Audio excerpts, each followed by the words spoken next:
పూర్వ విద్యార్థుల ఆత్మీయ సమ్మేళనం జమ్మికుంట పట్టణంలోని లయోలా పబ్లిక్ స్కూల్ 1999 నుండి 2000 విద్యా సంవత్సరం 10వ తరగతి పూర్వ విద్యార్థులు ఆదివారం డిఎంఆర్ కన్వెన్షన్ హాల్లో ఆత్మీయ సమ్మేళనం నిర్వహించారు. 26 ఏళ్ల అనంతరం అందరూ ఒకేచోట కలుసుకోవడంతో ఆనందోత్సాహాలు వెల్లివిరిశాయి. చిన్ననాటి స్నేహితులు ఒకరిని ఒకరు ఆప్యాయంగా పలకరించుకుని పాత జ్ఞాపకాలను తలచుకున్నారు. తరగతి గదిలో చేసిన అల్లర్లు, ఆటలు, గురువుల ప్రేమ, శిక్షలను గుర్తు చేసుకున్నారు. ప్రస్తుతం వివిధ రంగాల్లో స్థిరపడిన పూర్వ విద్యార్థులు తమ జీవిత ప్రయాణాన్ని పంచుకున్నారు. ఈ సందర్భంగా పాఠశాలలో బోధించిన ఉపాధ్యాయులను ప్రత్యేకంగా ఆహ్వానించారు. వారికి శాలువాలు కప్పి ఘనంగా సన్మానించి కృతజ్ఞతలు తెలిపారు.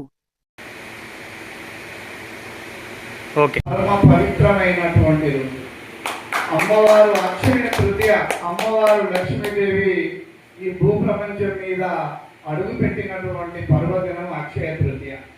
దశావతారాలలో శ్రీ మహావిష్ణువు పరశురామ అవతారం ఎక్కినటువంటి పర్వదినం కూడా ఈరోజు. మరి 26 వసంతాల తర్వాత మీరు ఒక 60-70 మంది ఉన్నటువంటి ఆనాడు బ్యాచ్ ఇవాళ పూర్వ విద్యార్థుల సమ్మేళనాన్ని మీరు జరుపుకోవడం, లయోలా పబ్లిక్ స్కూల్ పాఠశాల వ్యవస్థాపకులుగా నేను చాలా ఆనందపడుతున్నాను. నాకు ఈరోజు ఏ కేదార్నాథో, ఏ బద్రీనాథో, ఏ గంగోత్రో, ఏ యమునోత్రో ఎక్కడనో నేను సంచరించినటువంటి ఉత్సాహం నాకు ఉన్నది. ఇవన్నీ నేను తిరిగి వచ్చాను. దాదాపు సంవత్సరంలో మినిమం 2 నుంచి 4 సార్లు నేను తిరుపతి దేవస్థానం వెళ్తూ ఉంటాను.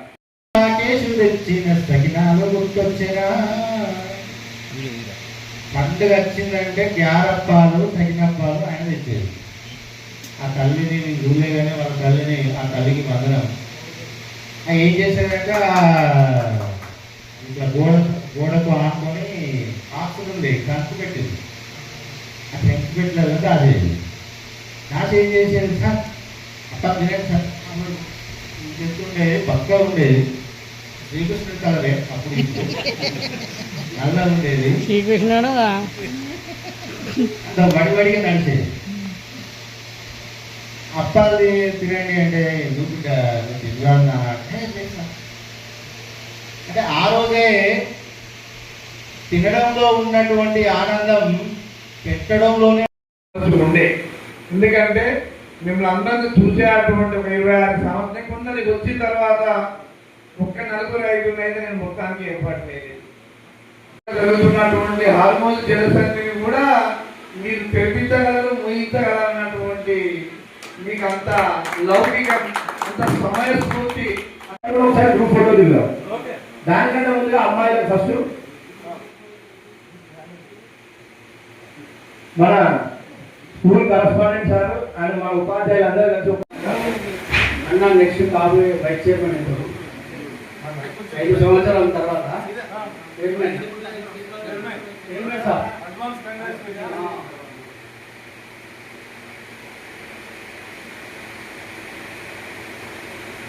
పరమ పవిత్రమైనటువంటి అమ్మవారు అక్షయ తృతీయ, అమ్మవారు లక్ష్మీదేవి ఈ భూప్రపంచం మీద అడుగు పెట్టినటువంటి పర్వదినం అక్షయ తృతీయ.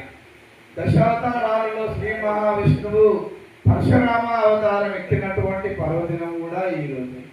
మరి 26 వసంతాల తర్వాత మీరు ఒక 60-70 మంది ఉన్నటువంటి ఆనాడు బ్యాచ్ ఇవాళ పూర్వ విద్యార్థుల సమ్మేళనాన్ని మీరు జరుపుకోవడం, లయోలా పబ్లిక్ స్కూల్ పాఠశాల వ్యవస్థాపకులుగా నేను చాలా ఆనందపడుతున్నాను.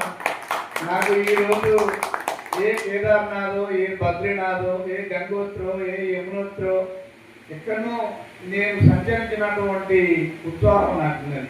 ఇవన్నీ నేను తిరిగి వచ్చాను. దాదాపు సంవత్సరంలో మినిమం 2 నుంచి 4 సార్లు నేను తిరుపతి దేవస్థానం వెళ్తూ ఉంటాను. 4 రకాల పనిచేసి స్కూల్ చూసేవారు సార్, రిపోర్టర్గా పనిచేసేవారు. మా 10th అప్పుడు సార్ గవర్నమెంట్ ఒక ఉద్యోగంలో కూడా పనిచేశారు. మల్టీ టాస్కింగ్లో చేస్తూ కూడా మాకు ఒక హాస్టల్ నడిపించి, వ్యవస్థలంతా నడిపించి, ఇవాళ మీరు చూడండి మన గ్రూప్లో ఆ ఫోటో చూస్తే అర్థమవుతుంది. 100 out of 100 స్ట్రెంత్ ఎవరిదన్నా రిజల్ట్ వచ్చిందంటే లయలా స్కూల్ ఇంకెవరిదన్నా పోయి జమ్మికుంట లయలా. సార్ ఏమంటారు సార్? జమ్మికుంట లయలా స్కూల్ అంటే చాలా ఫేమస్. గోదావరిలో ఇవాళ ఉద్యోగాలు చేస్తున్నారు జనాలు, మంచిర్యాలలో ఉద్యోగాలు చేస్తున్న జనాలు అంటే దానికి కారణం లయలా స్కూల్. వాళ్ళ ఆత్మసాక్షిని అడగని చెప్తారు వాళ్ళందరూ కూడా. సార్ అడగని చెప్తారు ఎంతమంది ఉద్యోగాలు ఇచ్చింది సార్ లయలా స్కూల్ వల్ల. ఇది క్లియర్గా, ఎందుకంటే సందర్భం వచ్చింది లేదు గుర్తు చేసుకోగలుగుతున్నాము. సో సాయి కూడా అన్నాడు సార్, నేను ఇవాళ పొద్దునే అన్నాడు మన సాయి, మన రిపోర్టర్ అయ్యాడు సార్, అంటే సార్ దగ్గర శిక్షణగా ఉంటూ సాయి కూడా ఇక్కడ చెప్పాడు, అరే నిజంపై మన రాజేంద్ర సార్ ఇంతమంది ఉద్యోగాలు ఇచ్చింది ఒక లిస్ట్ రాసుకున్నాం. లిస్ట్ రాసుకున్నప్పుడు సాయి గుర్తు చేసిండు, అరే వీళ్ళందరూ మన లయలా స్కూల్లో చదవకపోతే ఉద్యోగాలు వచ్చేది అని అడిగినారు. ఏం సాయి? So list